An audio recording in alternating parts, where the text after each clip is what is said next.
This episode is brought to you by Summer School Electronics. With pedals like the Snow Day Delay, the Pep Rally Fuzz, the Trash Panda, and my personal favorite, the Science Fair, which is two classic dirt pedals in one, with a mid-boosted overdrive on one side, a black lab rat circuit on the other, and a blend knob to blend between them to find the perfect classic stacked dirt sound you're looking for, it's hard not to find something you'll love. Mark builds all of his pedals by hand in Syracuse, New York, where he also works as a full-time educator. In addition to the super fun graphics on their pedals, Mark also offers custom artwork. Want your dog's face on a pedal? He can do it. Want your face on a pedal? He can make that happen too. Go over to summerschoolelectronics.com and make sure to tell him that 40 Watt Podcast sent you. This episode is brought to you by the supporters of 40 Watt Podcast over on Patreon. Go over to patreon.com/40wattpodcast, where for as little as $3 per month, you can help support the podcast and get every episode ad-free. For $5 a month, you'll get every episode ad-free, as well as a bonus episode every week. I can't overstate how thankful I am for the support of my patrons, and hope you'll consider joining the team and helping keep this show on the road.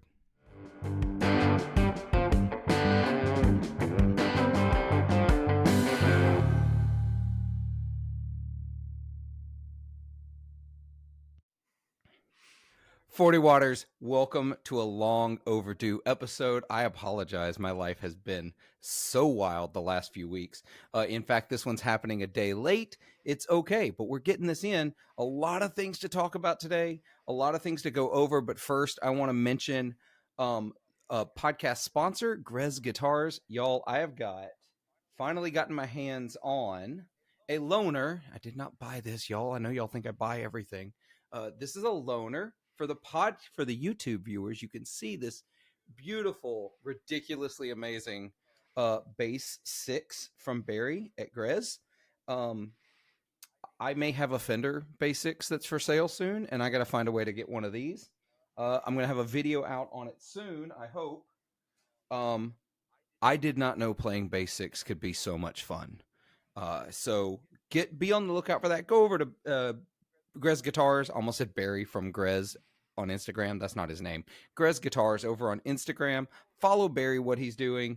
Some of the raddest guitars. I own two. I've got this one on loan. I have another project I'm going to be working on with Barry later in this year. I'm super excited to get that one started. It's kind of I don't know. I'm putting together a bunch of pieces of my favorite things he does. Anyway, moving past that, make sure you go check out Summer School Electronics as well. I know you've already heard the spiel at the top of the episode, unless you're a Patreon listener. Go check out Summer School Electronics, because Mark at Summer School is dropping a new pedal real soon on the 23rd. It's rad. I'm going to have a video out on that one as well. I like it a lot. I love the stuff Mark is doing, and I'm so thankful for his support on the show. I won't take sponsors who I don't like the things they make. That's just the way I do it.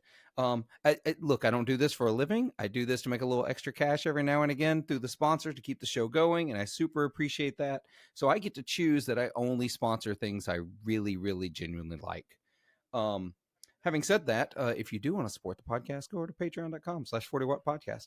All right, moving on. That was super fast. Lots of nervous energy because I'm recording late, y'all, and I'm on a lot of caffeine.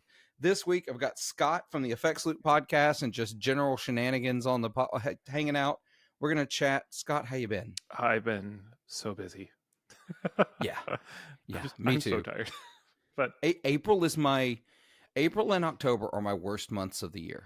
Absolutely are my busiest months of the year every year. Tends to be in my industry as well. Spring break throws things weirdly off in that, but it did not slow down for me this year.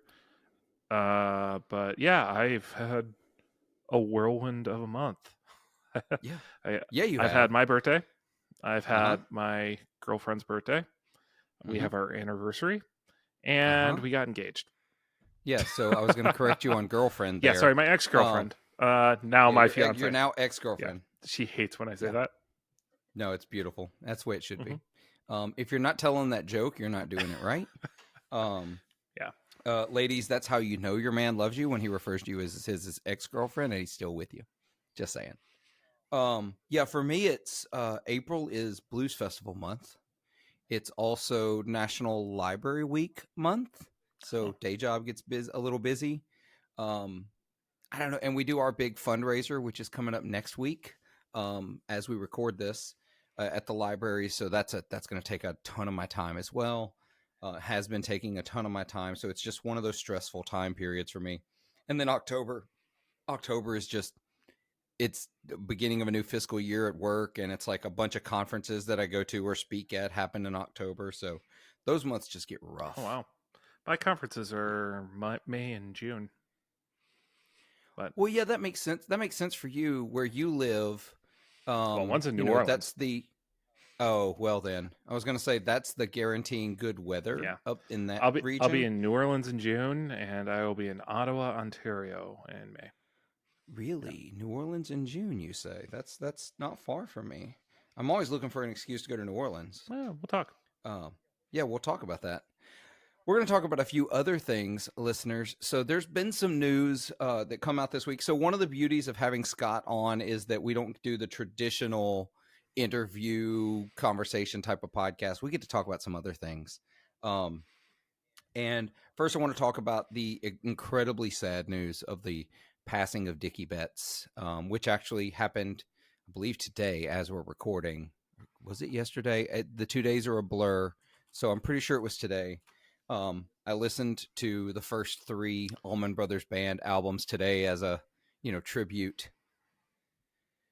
Yeah, I'm a big Allman Brothers fan. And while Dwayne gets a lot of the credit, obviously, Dickie Betts was the other side of that guitar attack. And I don't know. We see a lot of folks trying to do it, but it's really hard to beat the original sound of the Allman Brothers. They really were they the first one to really do the dual lead guitar thing? I don't have my history in line on this one, so there's going to be a bunch of listeners that want to yell at me. So let me preempt that by saying I don't 100% know, Mm-hmm. but I do know that the Allman Brothers, you had Skinner that was doing it a little bit. You also had Eagles were playing around with it as well. So I don't know who originated it, but the thing that's more interesting to me about the Allman Brothers doing it. So when you hear Skinner do dual guitar parts or harmonied guitar parts, it shouldn't surprise you because Skinner was scripted. Every lick, every note that Skinner ever played on a record was scripted. They were meticulous about how they put parts together. Whereas with the Allman Brothers, they were very improvisational, very much more jammy. And so when you hear them come together to do harmonied guitar parts, I don't know, it felt like this very different thing. They did script it. They had to have. I don't actually know this. There's no way you can do Jessica by improv, right? Like no. But all of the other sections are super improv heavy. And I feel like that's always been the juxtaposition between those two bands because, they sort of as a whole represent, Southern rock. And where the Allman Brothers were very bluesy and improvisational, Skinner was very, I don't know, composed, the way they did their music. You had to be with 3 guitar players, sometimes 4 on stage. So, but anyway, it's very sad, but he gave us some great music, and I listened to a whole bunch of it today, and I'll listen to a whole bunch of it over the weekend. I may actually finally sit down and start learning some of those solos that I've never bothered to learn. Well, I mean, so they do a really good job too of the vocal solo. You sing along with it, like you can just kind of hum a lot of them. So like I bet you could probably just sit and figure a lot of them out.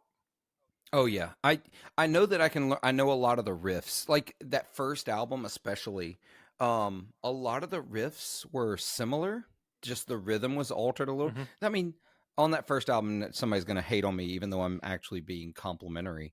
On that first album, it's very just pentatonic riffage for the main riffs of those songs. There's not a lot of intricacies. Even the most iconic song off of that first album, which is Whipping Post. I mean, it's absolute monster of a song. That's almost a rock standard at this point, isn't it? Oh, I think so. It's honestly a blues standard in some circles like too. It's like one of the bluesy, rocky, folky kind of circles. Like it's like everyone has a cover of that song a little bit, some way or another. So And everybody, I love, because I was talking about it to somebody at a gig I had tonight, and it's interesting because that intro is in 11/8. Hmm. It's it's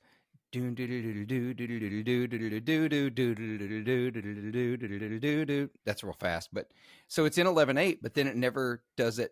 Once the vocals come in, they're in 12/8. They drop that 2-beat last pulse. Mm-hmm. So do you count that 1 2 3 1 2 3 1 2 3 1 2? I would count it. So the way I learned to count triplets is 1 and a 2 and a 3 and a 1 and 1 and a 2 and a 3 and a 1 and 1 and a Mm-hmm. So that's how I would count that.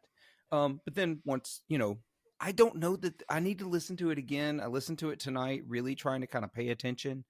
I don't know that they ever go back to that 11/8. I think it's just in the intro section that they're in 11/8, and then they go to 12/8 for the rest of the song. It might be one of those accidental things.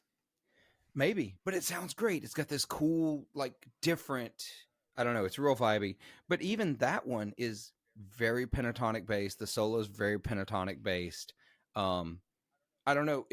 But it's undeniably one of the greatest songs to me in rock and roll history. Whipping Post is such an incredible tune.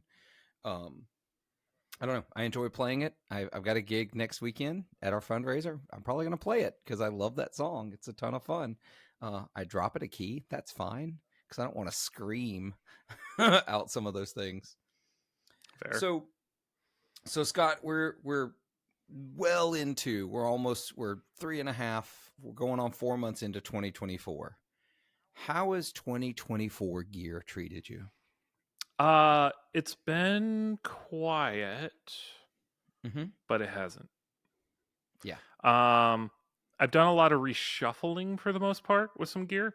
Yeah. So I have sold an amp. I've sold a guitar. I've sold 2 amps and a guitar, and I have now backfilled with a guitar and an amp.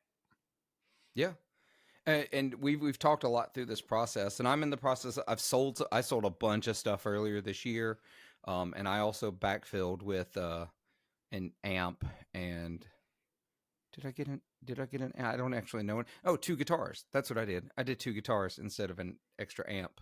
Although I've picked up a couple of small amps just for flipping purposes. But yeah, I flip stuff, y'all listeners. It's okay occasionally. All flipping isn't bad. I mean, there's so much gear out there for me that I'm like, I just want to try it for a little bit and then I'll be done with it. And that's where I do a lot of my flipping these days, is just like, I just kind of want a free trial. Yeah. Or at worst, you want to like pay a small rental fee at the end of the day. Yeah, especially if you're doing the reverb circuit. But yeah, when you can find an off the beaten path deal, it works out. So yeah.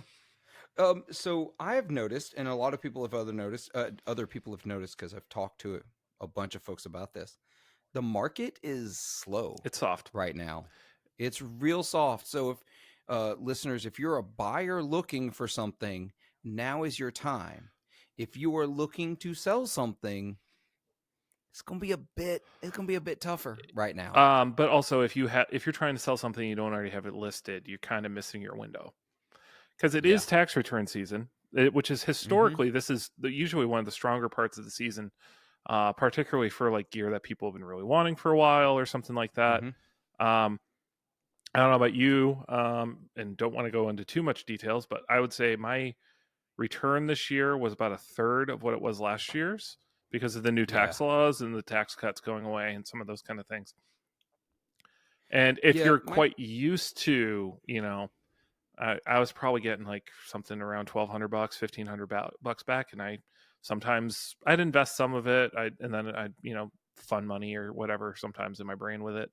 Whereas like I got $500 this year, that's just dumping in my account. I'm not doing a big thing with it. Yeah. I also just bought a diamond ring. I'm about to move. Yeah. I'm planning a wedding. Like, there's some incentives. Other places to put money. Yeah, and I mean, a lot of my gear stuff is like, all right, I will be further whittling down my gear collection as I move, and I don't live by myself anymore. So there's a lot of like space and quality seems to be where I'm kind of at right now. Yeah. So Zach over at Mythos and I talk a lot about gear selling and buying and trading, and he's got a phrase that he uses that I've really I I'm trying to break my brain to live by this mantra of less guitars, best guitars. Like, I'm really starting to lock into just a couple of my guitars again. yeah. And um actually, why don't we just dive that right into why I got a new guitar? Yeah, so let's Um talk about how I pressured you into another guitar. no, I don't think you pressured me. No, I didn't. But it is something I mean, a little I bit. mean, yeah, it's some stuff we've been talking about, which Yeah. is, I would say, as I'm getting older, and also just kind of given the climate, my stance on like not playing Gibsons has kind of gone away, Yeah. and I love Gibsons, like the sounds Yeah. of them, I love them, but I have such a kind of fraught history of like, yeah, it's okay. I never found the one. And when you and I went shopping, goodness, almost a year ago now, that was Memorial Yeah. Day last year, right? Yeah. Um, I think it sounds about yeah. right. So when we went shopping and I picked up so many Gibsons with you and I went, oh, these are all so wildly different. And you tell Mm-hmm. me, you're like, yeah, there's not like, it's a lot easier to find a Strat than find a similar Strat. And even there's variants and everything, but, or like particularly like, let's say a Paul Reed Smith. Paul Reed Smiths are Right. very consistent guitars, right? And so like, Every one I've picked up, the ones that have the same neck mhm, profile, they feel like the same yeah, guitar. and that's my experience too. Is like, so Paul Reed Smith, if you're thinking of getting one, go ahead, play one at Guitar Center, and then go pick your favorite top at Sweetwater. Like it will be the same guitar. It'll be very consistently set Yep. up. SEs maybe a little more variance in the setup, but the US models particularly. But as we were going through that, we were talking through the Gibson thing, and I was like, I've always liked Les Pauls, and I really love the history of Les Pauls, and I love what they've done. But I've never been able to pick one up and go, I love this guitar. I've always picked one up and gone, yeah, it does the Les Paul thing. Yeah. And like, I love tracking with it for the end result I get, but I just never loved picking one up.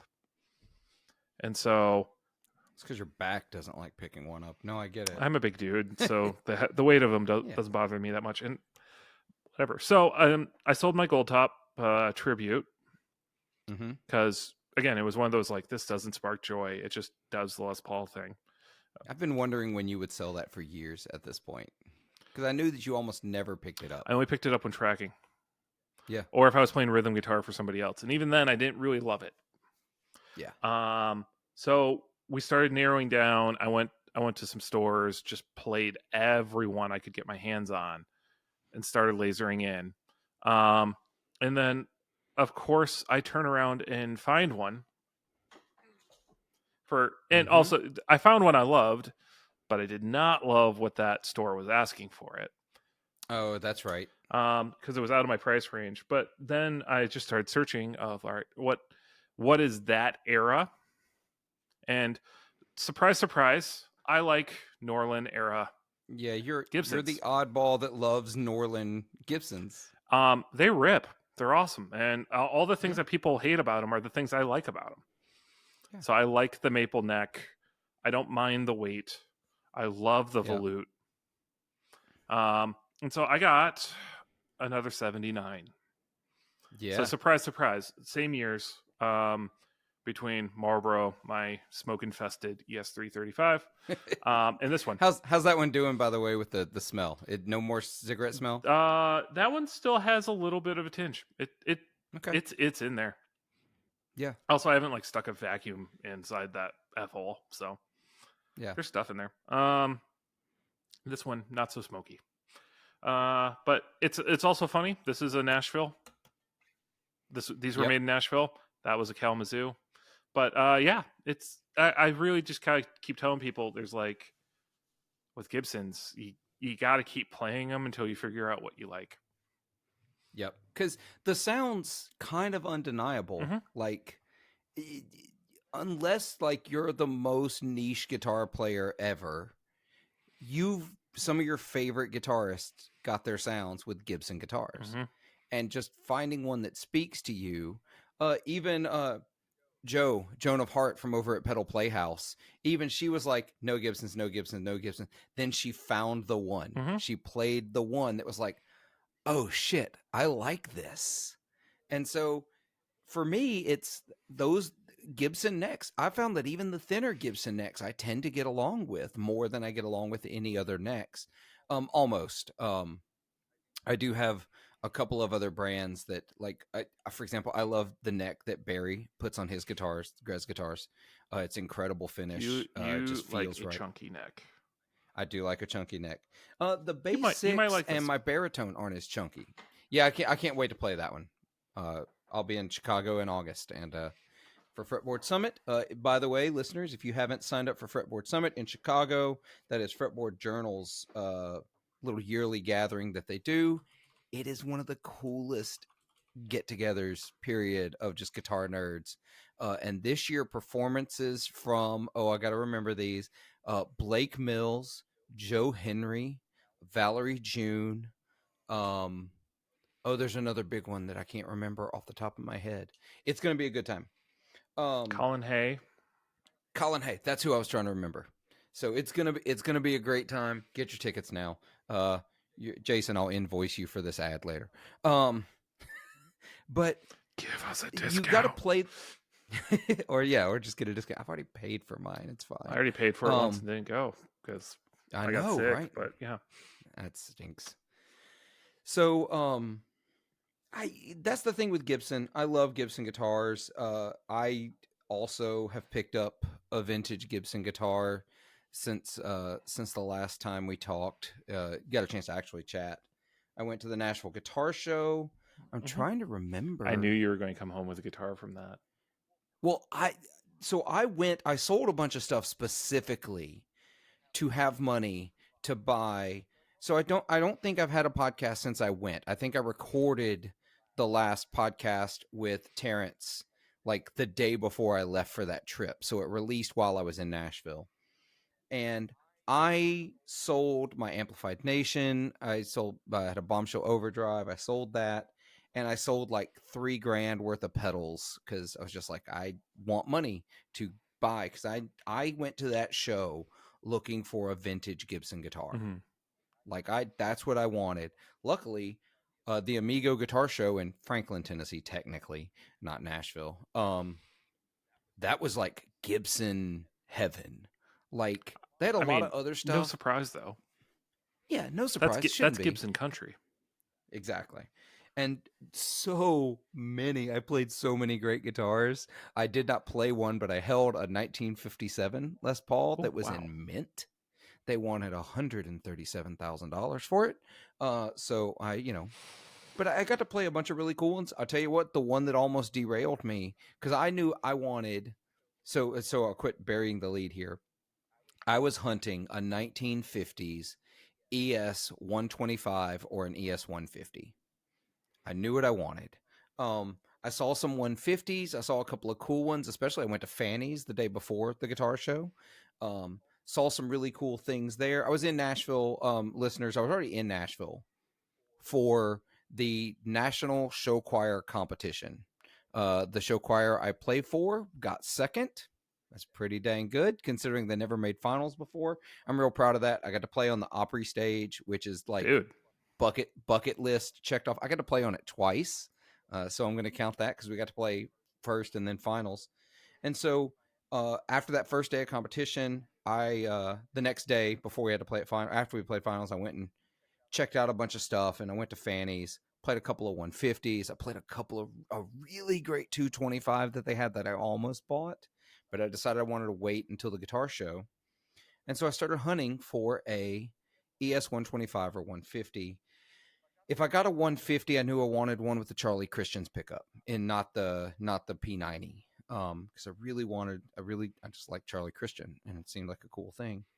But what I actually ended up finding in literally the very first booth I walked into was a 1965 ES 125 CD.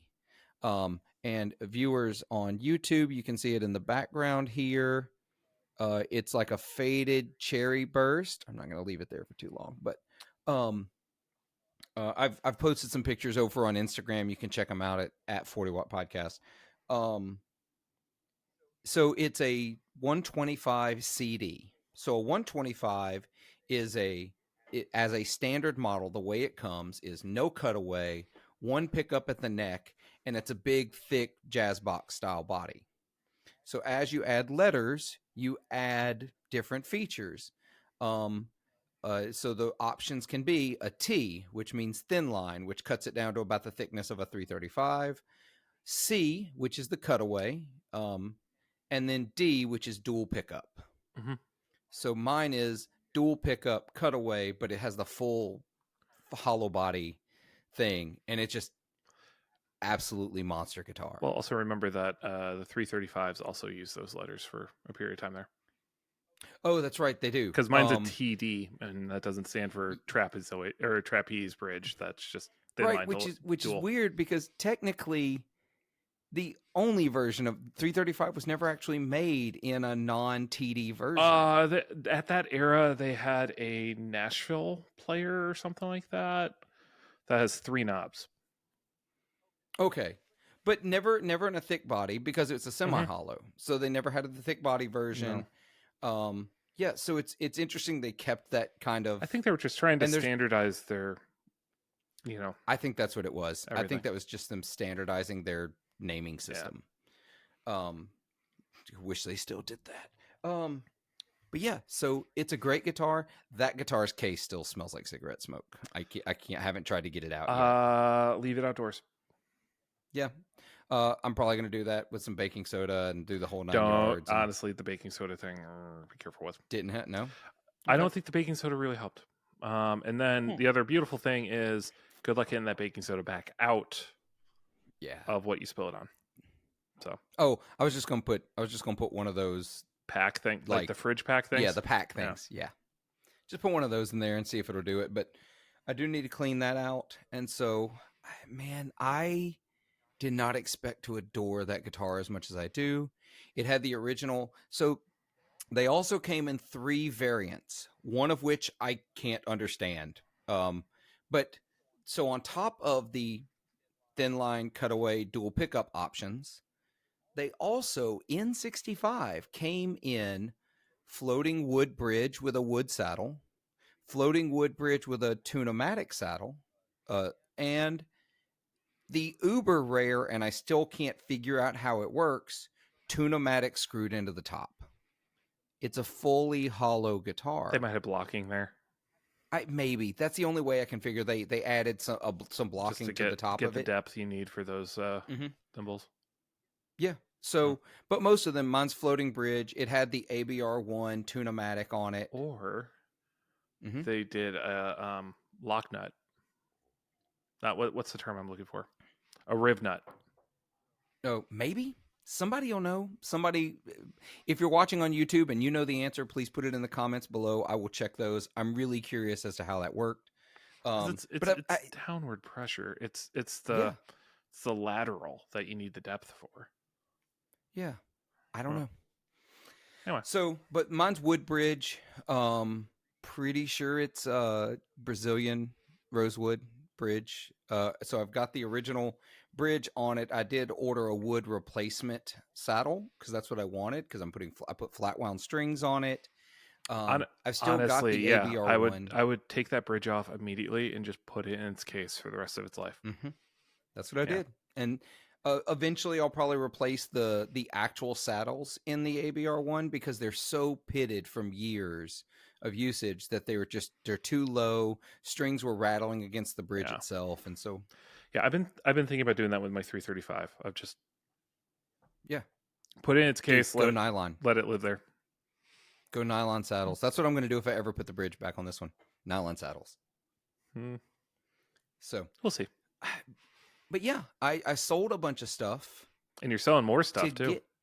I am selling more stuff. That's because of I'm scared to talk too much about it. That'll be something that's happening this Saturday. Yeah, you chasing a dream guitar.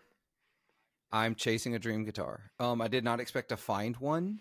It just popped up, and it's one of those very rare limited edition things that I'm like, I need to sell some stuff that I could replace if I ever wanted to get that one thing. And so I'm going to be driving to pick it up on Saturday, but I don't want to talk about it too much before those eggs have hatched.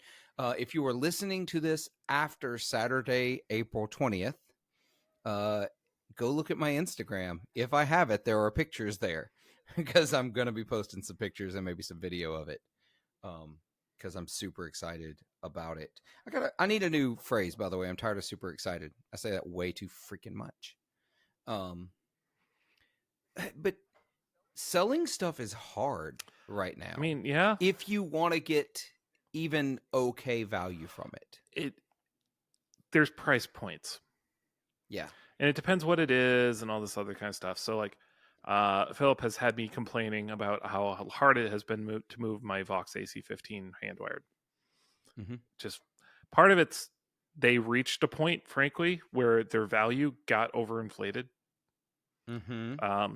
It inflated a lot from what I bought mine at. And so, it turned out to be a nice, I had it for a couple of years and I got another 30% out of it, 40%, something like that. That's pretty good. Yeah, but it sat listed for a while and there were a lot of people kicking tires trying to come in low on it. So those things are soft. My Les Paul sold within a week.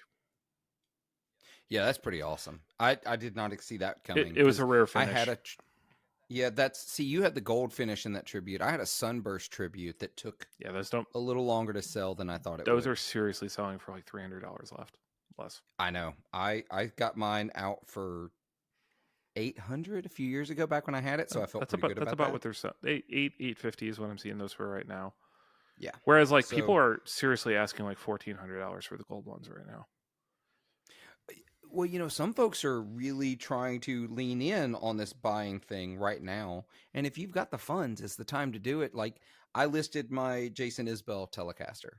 I listed it for sale as of this podcast going out. I don't know if it's still available. If you're interested, find me over on Facebook and we can chat. Or message me on Instagram.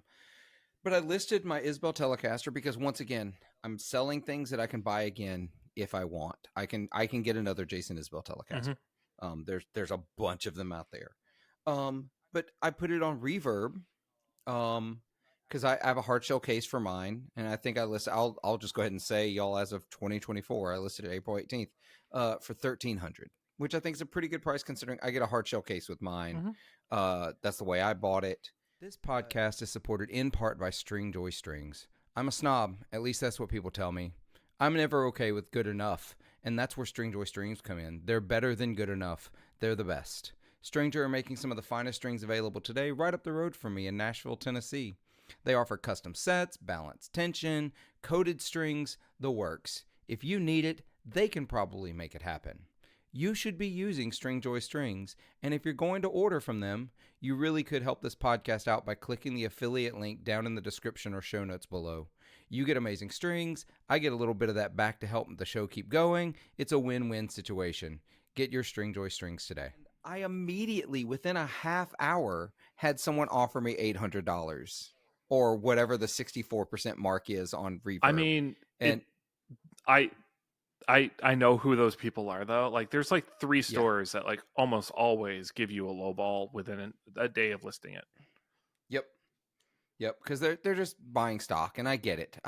I don't look, shoot your shot, because sometimes somebody will take it. I'm not mad at them, but that's where we are. People are trying to take advantage of that very soft market, and they're coming in really low. I have also become a pro of opening a calculator and finding out what 64% of someone's listed price is. I'm pretty sure it's a bot. I could see that. But yeah, so it's a tough time to sell right now, but it's good to buy. But speaking of selling, there's been a couple of things in the market that have happened that I think are really, really interesting. Number one, we talked about this a little bit.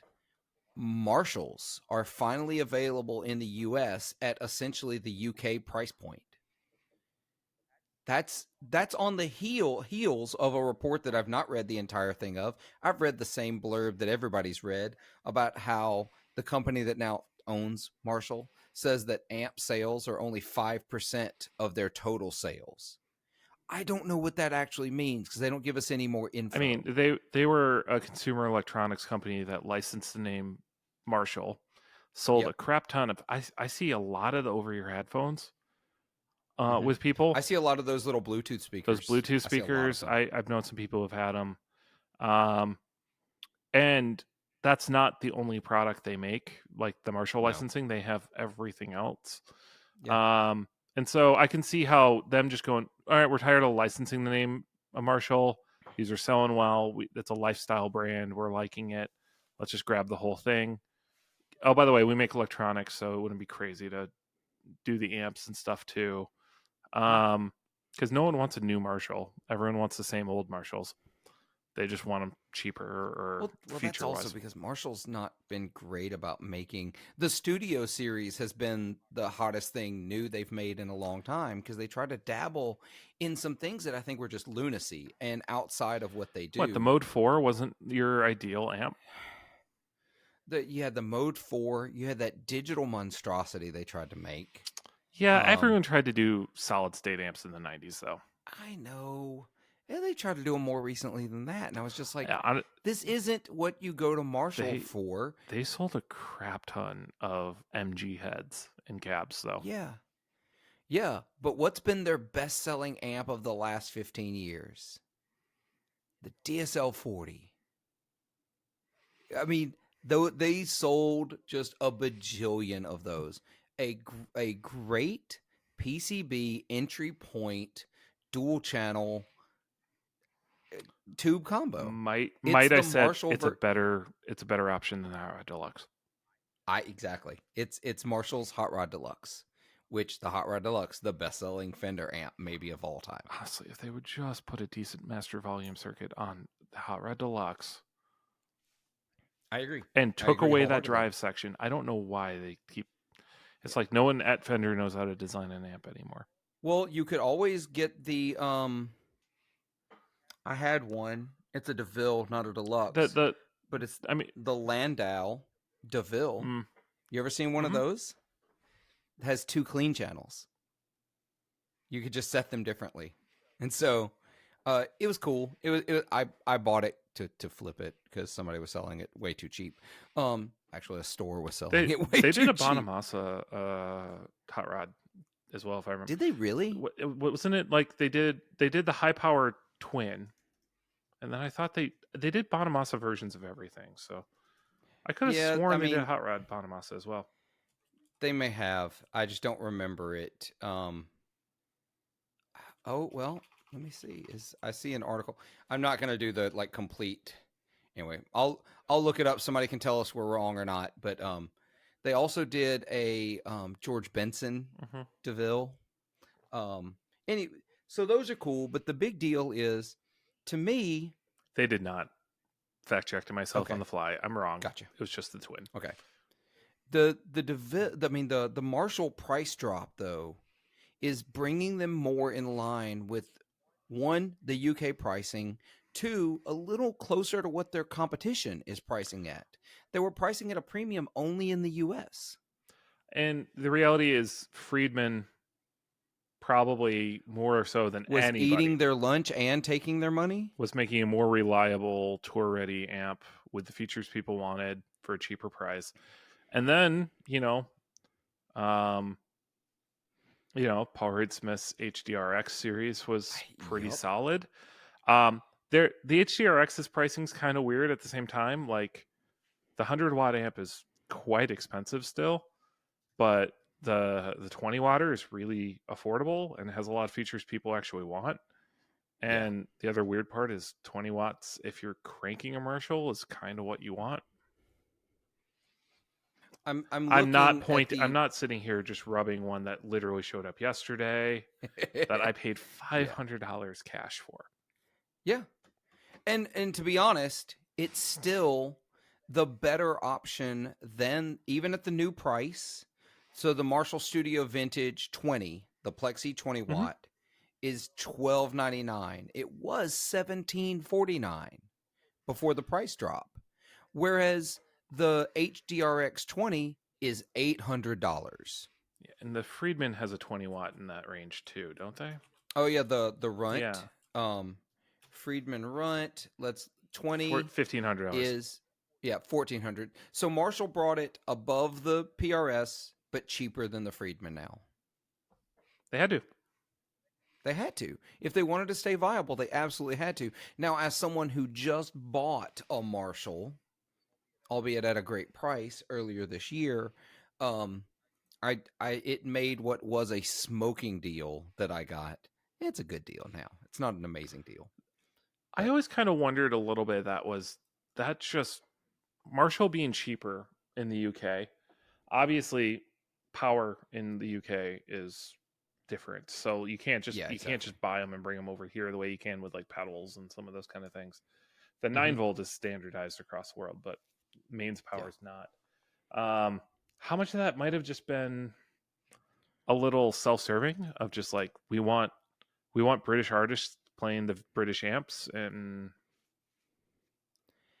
that's sort of what I've always speculated it was, is that they were, because honestly, there's no reason. We were talking about this just before we started recording, so I wanted to pull up an example, right? The amp behind me, if you're watching on YouTube, is a Marshall 1959 HW. That's their hand-wired 100-watt plexi. Just good old-fashioned crank it and go. I have an attenuator on it, which is the only way I can run that thing. And so before the price drop, that amp new was $3,850, $3,849. With the price drop, it is now $2,499, a price drop of $1,350. I mean, that's a third of the price they took off. It's more than a third. It's a little more than a third of the price. Yeah. So I decided, hey, what does a 59 HW sell for in the UK? Well, they have one at Guitar, brand new, for £1,899. And I did the conversion. That comes out to $2,358. You add in shipping costs from the UK to the US, you're sitting at the same price point, $2,500. I also wonder how much did Victory play a hand in this too. See, we had Friedman over here eating Marshall's lunch. I wonder if that was a big deal. Victory was absolutely like Victory them. finally got distribution in the US in the last like 2 years. So it's picked up, but I bet in the UK is a much bigger deal. And they were just, I did not pull up any comparisons to like what would the Victory Sheriff be, the comparable? Sheriff 22 is 1430. Yeah. Do they have a 100-watt amp at Victory? Yeah, they have the Super Jack. And they have a Sheriff 100, which is $2,250. They have a 100-watt Marshall, quote unquote, at $2,250. Marshall had to catch up and bring their prices more in line with what other people were charging to do the same thing. And like I'm a sucker for nostalgia and doing it the way they did it in the 50s, 60s, and early 70s. So I got a 59 hand wired with no effects loop and just got to turn it up and go.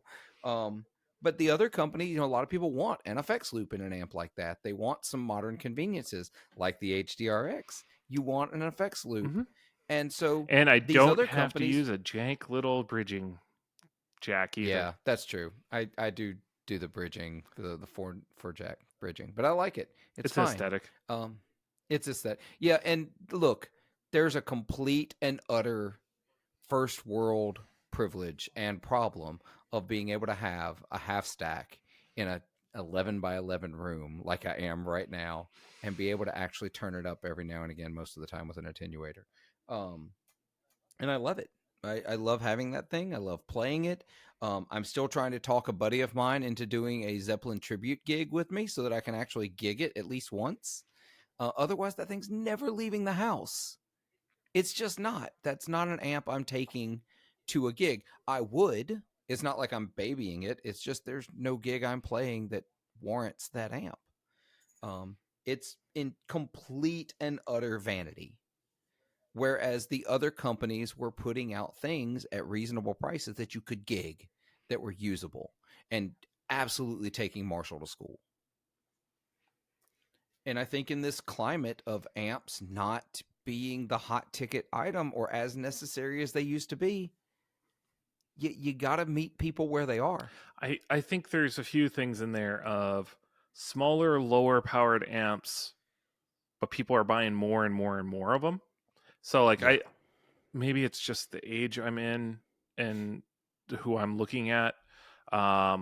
Mainly my friendship with you, but I've seen a lot of guys now just do lots of amp heads and not as much the cabs as we used to be. Mhm. And I Yeah. think the prevalence of IRs, things like two notes, things like frankly having cab IRs and dummy loads in amplifiers becoming a more standard feature now. And the more modern amps, so like Rev and a few of those, Victory. Soldano did it with their, not the SLO, but the other new one they just came out with. I can never keep up with them. But that's becoming a more commonplace feature. I think PV did it with the Invective. Ashdown's doing it in their guitar amps Yeah. now. So it, Not that they're like the most massive guitar company, but I'm thinking of amps that are putting in. Sir does it in one of the Pete Thorne models, I think. yeah. So all I have to say, it's becoming a more common thing to have a reactive load and have sort of the silent amp head, and then have a bunch of them. Mm-hmm. Yeah. You're seeing a lot of YouTubers with the shelf with all the different ones. I might be doing that. We'll see. Yeah. Now that I'm swimming in amp heads, I never had an amp head until last year, and now, Yeah. Now they're just all over the place. yeah, Although you did sell one of them. You sold one I of them. sold the little brother because I bought the big brother. But yeah, Yeah, exactly. yeah, my amp collection's getting out of hand. And the funny part is, all I do is I mess with them. I love playing with them at home, but I'm still profiling them and throwing them in a modeler and going out with it. Yeah, exactly. Because Whereas I'm dragging my amps out to gigs, and only my back only a little bit resents me for it. yeah, but then my tubes don't go out. If my gear gets stolen, I still have a backup of all the files, so I can just go buy another Kemper or Quad Yeah. Cortex. And frankly, it's the same amount of money, so I'm not that heartbroken if one disappears. So I am absolutely asking the universe to laugh at me by saying this. So I'm gonna knock on wood. Um, Ask me how many times I've ever had a tube amp go out on me on a gig. once, never. I've I've I've never. had one. I've had an amp go out. I've had a couple go out. Um, no, I take that back. I had an issue with tubes, with some new tubes that were kind of trash. But those weren't at a gig. The only tube amps I've ever had go out were the house amps at the club I used to run sound at, and they just were played 5 nights a week, every week, except for some holiday weeks. And so those were inevitable. Those were going to break. I've had mostly tubes. Just tubes burn out and they go bad, Yeah. or they finally kick the bucket after being Yeah. moved See, I around. don't even think of that as a problem. Yeah, and I've had rectifier tube go out on my super reverb. Mm-hmm. I've had preamp tubes go out on my super reverb. I've had a preamp tube go out and start buzzing on my Vox, which has been replaced. And that was mostly because that's back when I left that Vox in the amp room at my church, and someone else used it and left it on. Oh, yeah. So, I mean, it's not like I've had like catastrophic failures, but yeah. Yeah. Well, I wonder what this is going to do for Marshall. At first, I was worried this was like a clearance situation, Mm-hmm. like a death knell situation. Like, oh, let's just get rid of this stuff because now we're not going to do this anymore. But it hasn't seemed like that. I haven't gotten that vibe of desperation. It's more of a, this is the new normal. Mm-hmm. This is us resetting. Do you remember when JC took over at Gibson in 2019 and they revamped the whole line to be a little more in line with the traditional specs. They brought the standard back to be the standard, and they also cut the price significantly. They brought it all down to $24.99. Of course, they're back up in the $27.99, $29.99 range, depending on your options. This has that feel to it of, hey, we kind of screwed up. Let's go back to what we're good at and put it at a price where people can afford it. I think Fender's about to go through something like that on their guitar side. Yeah, I think I think some of it's getting a little out of hand. I'm sorry. I'm gonna be that guy. I know some of them are artist models, but like a $2,000 made in Mexico Strat is just absurd to me. I know it's an artist model, so I know some of that money goes to the artist, but that is an absolutely absurd price, even today with the inflated prices. Like $1,200, $1,300, whatever. That's fine. That doesn't bother me. Well, considering $2,000 Gibson, Paul Reed Smith both put out American-made versions of guitars. Now, bear in mind, this is kind of one of the topics I've wanted to talk out loud with you because we keep texting about it. There's a few different price points in different markets. So we've been kind of hovering around that $1,500 amp head, low power amp head kind of market. And for whatever reason, Fender still avoids amp heads. I don't know why, but they just stopped. Yeah, even though they don't care. It used to be their bread and butter. That was it. Bandmasters, and then then the combo came. Bassman Bandmaster, Deluxe Reverb. I think really kind of broke it, and then the Princeton got more popular, and that broke it further. And now Champs are out of whack too. So I know for a fact because I've seen them. I don't know if it was like a 1-year thing or it was one store. The Deluxe Reverb head. Yeah, Deluxe Reverb head. Why does that not exist? Seems like easy money. It seems like printing money. Well, and that's also something I've been playing around with. As you've had me go into this round of amp head stuff, right?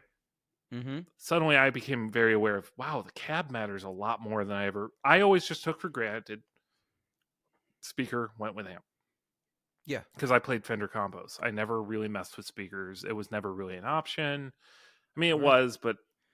That's because your Super already has the greatest speakers that Fender ever put into an amplifier. So we can talk about that a little bit later, but I'm starting to lean towards no on that. Oh, no, the CTSs are the best speakers Fender ever put. But so anyway, I've been doing profiles of my Super Reverb with 22 something different amp combinations or cab combinations. And I was just going through all the different things, all the different Jensens, the EVs, the JBLs, the scumbacks, greenbacks, every single kind of main permutation that people put into stuff. And there's so much volatility in what you do with a speaker that for whatever reason, Fender seems to really enforce their tones. And it's kind of, imagine if you could only get a greenback with a Marshall. Yeah. And that was your only option. Yeah. And only this very specific, so same thing, just a quick aside. When I started looking for a cab for this Marshall, I went down the rabbit hole. Oh, did you go down the greenback rabbit hole? Oh, yes. So I wasn't going to buy a vintage cab, but I also started to go down the rabbit hole. Oh, I'll just get a 1960A. It's going to be fine, right? Mm-hmm. And then I listened to him, and I was like, oh, no, that's not it. And I was like, oh, well, I need this sound then. And I ended up going down the rabbit hole of, that's when I realized, a greenback is not a greenback is not a greenback. Yeah, and then you try to figure... There's the 25 watt, there's the 30 watt, there's the vintage version. There's the 65 hertz, the 75 hertz, all the different things. Then you can get into scumbacks, and then you can get into all the different things. It's wild what's there and out there. Yeah. Anyway, tangent aside. Yes. So we talked about that part. We're also seeing a couple battles starting to kind of form in some interesting areas of price point, which is sort of that $1,500 guitar has been something a lot of the foreign made guitars are starting to creep into. Fender went full into it with the artist models coming out of Mexico. Mm-hmm. Epiphone is pushing into the $1,500 price point now with their custom shop inspired buys. and they're giving you features back that you wanted, like frankly really expensive pickups. Yeah, great pickups, great electronics in The general. headstock design that people want. Custom finishes that aren't available on the standard line. Yep. And a lot of people are like, I can't believe anybody would ever pay $1,500 for an Epiphone. That's fine. Don't. It's not like they got rid of their $800 Les Paul or their $600 Firebird. You can still get the inspired by Gibson Epiphones. I mean, it's going to be hard to shake the $300 Les Paul standard used mentality the same way Fender can't shake the $300 Fender Strat. Yeah, dude. They just can't shake that image. And like a player Strat now is what, 800, 900 bucks? You know what? I think it's higher than that. Goodness. The player Fender, what do they call that? The Ventera series? Well, that's the Ventera. I'm just trying to say, like, what we used to call the Mexican Strat is now the player series. Okay. So yeah, it's actually they're marked down currently, some of them are. So yeah, $800. Yeah. That's the new price point. And then so the 800 price point, there's some interesting battles going on. You get the Paul Reed Smith CE or SE series in that price point. Epiphone has some great options in the $700, $800 range. My co-host over at the Effects Loop, Diaz, has that Jerry Cantrell Les Paul custom wino. That was like 800, 850. Fantastic guitar for that price point. You know, just a plain old Les Paul standard, Epiphone Les Paul standard is $700. That's a great guitar. Yeah. And that's 700, 800. That's sort of that price point now for that standard second guitar. Right? Arguably, your second guitar might be like a classic player's Strat from Squire, but you know, if you really think like your first guitar, classic vibe, yeah. Sorry, you have like the 150 points for some reason has still stayed 150, which is nuts. But you know, you're all in $300. I'm going to start playing guitar. That's a Squire. That still is a Squire. Your second guitar might be a nice Squire, or they've tried to differentiate that the nice Squires were outplaying the Fender Mexico, so they upped the Mexico quality, and they did. There's QC issues galore in Fender's realm, but arguably it's a better guitar. There's better pickups. There's, you know, those kind of things. Yeah, at least on average, it's a better guitar. And then you run up into where $1,500 used to be an American Strat. It's not anymore. Those are priced out. Those are $2,000 plus. You're getting, you know, fancy Mexican models with customizations and stuff like that. But you're watching Paul Reed Smith battle over that area because they had the S2s, and that's kind of been the maligned a little bit. I've had a hard time wrapping my head around the S2s because it was still the SE's pickups. And but they were US made, and so they were nice, but it's the same thing like Gibson was doing, where like, they're making an okay guitar, but it's compromised in some way to hit this price point. Yeah. And Gibson seems to be saying, well, we're going to just make Epiphone up into that with some premium models and really push that as a premium space, to the detriment of the Studio and the Tributes and a few other models in that range. The Studio's gone. They discontinued the Studio. I don't think they did. Yeah, no, Les Paul Studio didn't exist. You sure about that? I thought they made a new Studio. They they've still got some in stock, but I'm pretty sure they nixed the Les Paul Studio. The line is gone. It's now the something modern light. They have the modern Studio. It's not a Studio. Is the new one. And that's just sitting at $2,000. And it's a Studio. But it lets them play with modern features that people want, without touching the Gibson Les Paul standard, which is exactly the flagship. And for whatever reason, they can't figure out like a Les Paul Classic. If they would have just made the Les Paul Classic a nice guitar instead of a compromised guitar. And there was a period of time where the Classic was nicer than the standard in the 90s. So anyway, they moved that name around. So you're watching that. So Paul Reed Smith turns around and says, we're going to up the pickups on the S2s. They increased the price point by about 200, 250. Yeah, that was a big deal to me, the price change. But the pickup quality is significant. Yeah. No, it's a big deal. But to me, like the other thing you're looking at, so I'm going to price these low to high, the S2. So the most affordable S2 you can get right Mm-hmm. now is the S2 Satin Standard 22. And it comes in at $1,500. Mm-hmm. But as you go up the line, and I've had a standard, I can't remember if mine was a standard 22 or 24. It's a good guitar. I liked it. I've had an S2 Vela.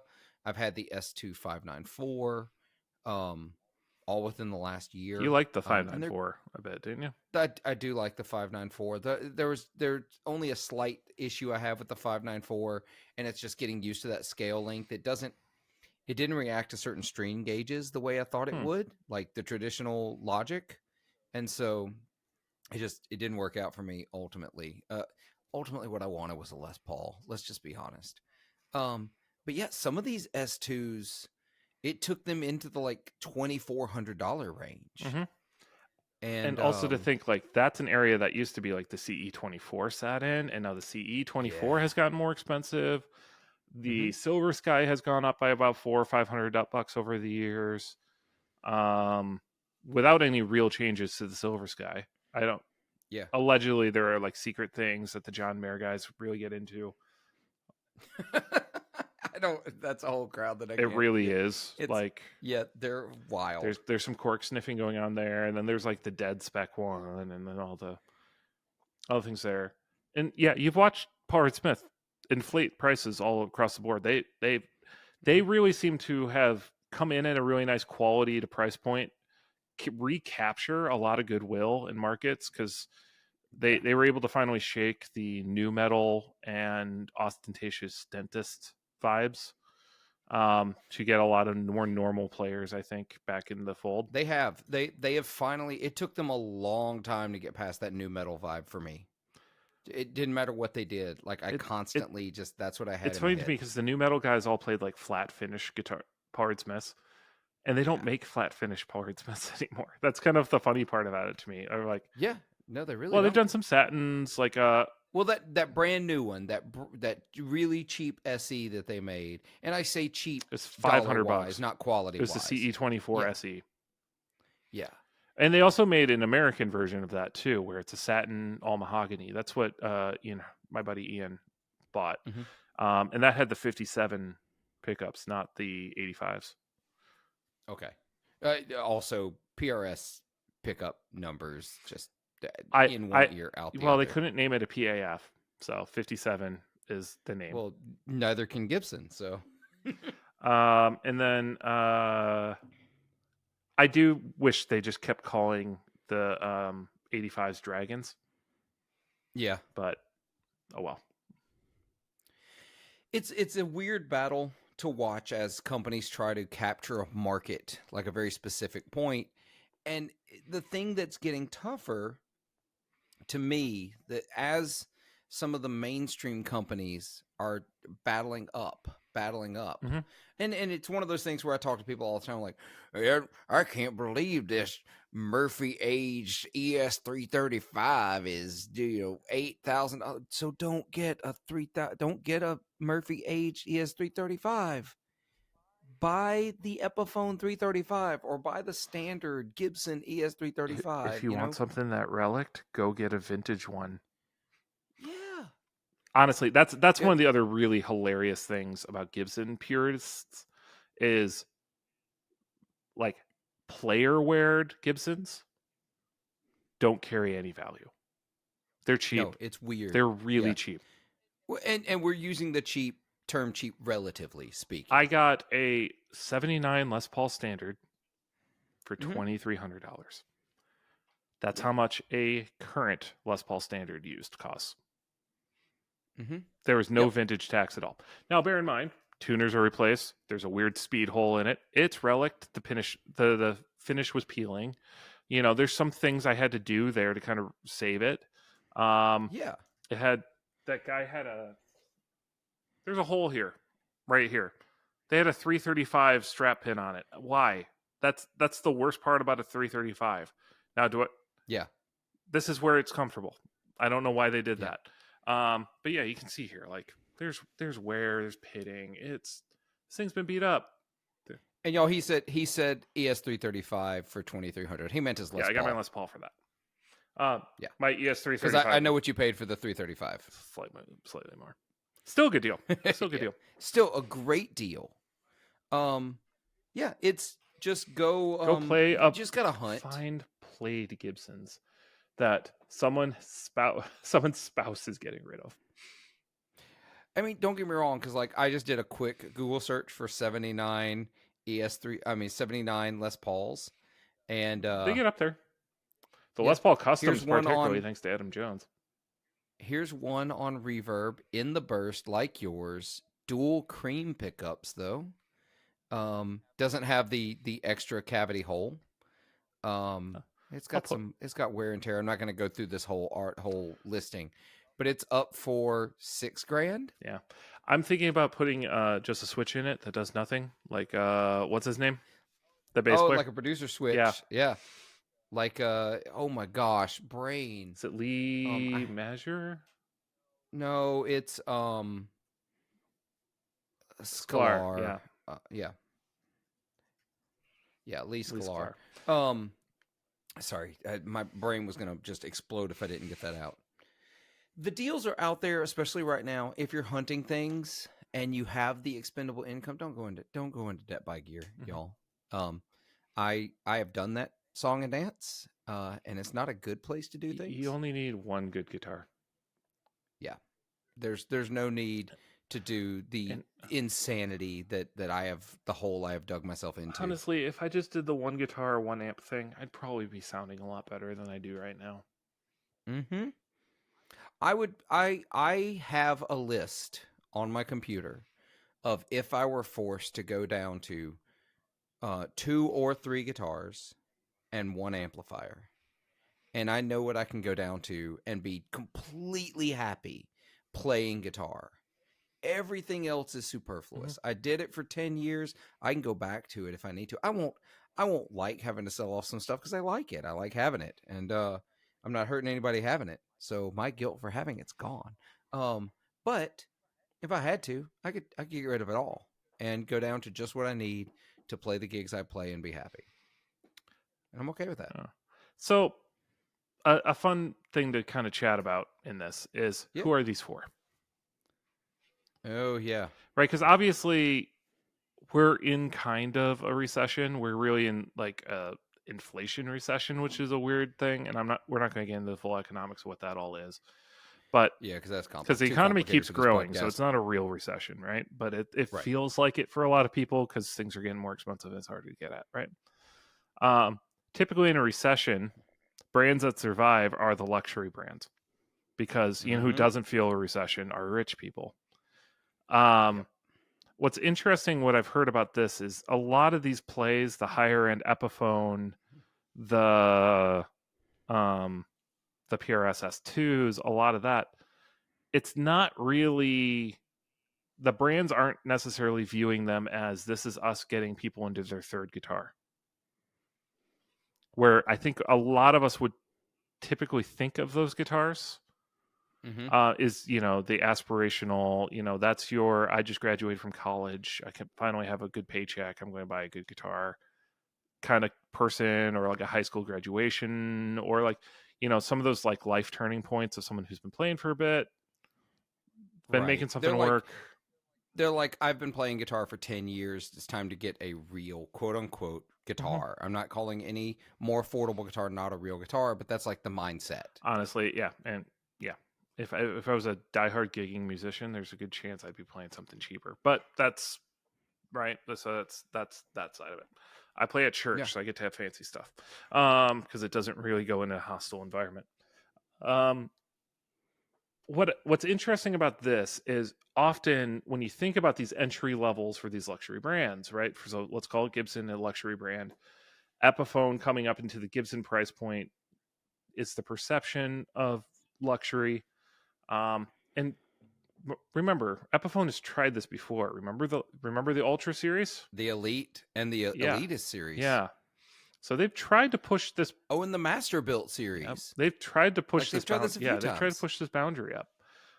This one finally seems to be catching, and I think a big part of that is the artist model for the Dave Grohl opened public up to that, because we can't afford a real custom shop Gibson No. or Gibson Dave Grohl.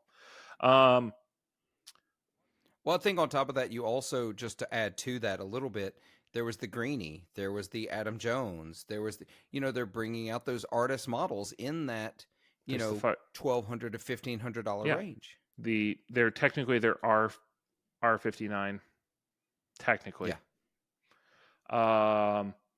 That's where they're pushing, and what it really is strategically, historically, that's your entry point. That's your BMW 3 Series or your BMW 1 Series. The idea is you buy one of those, and then you go get an X5 once you have a family, and then you go.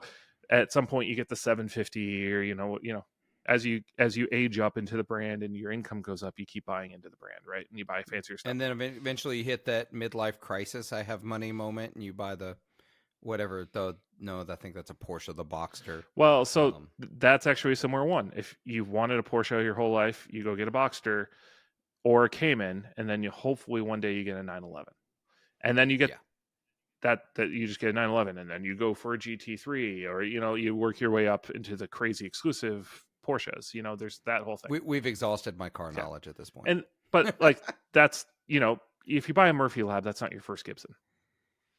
No, at least I hope it's Probably not. Chances are, a lot of people's first Gibson is still a Les Paul Standard or a 335 or an SG Standard. That is your on road into Gibson. Is usually I want the real thing. I'm going to finance it or whatever when I get in. Mm-hmm. And you might go used. My first Gibsons were all used guitars. Probably a good idea. Mm-hmm. You and I are both big used guitar advocates. Absolutely. So that's people's first Gibson.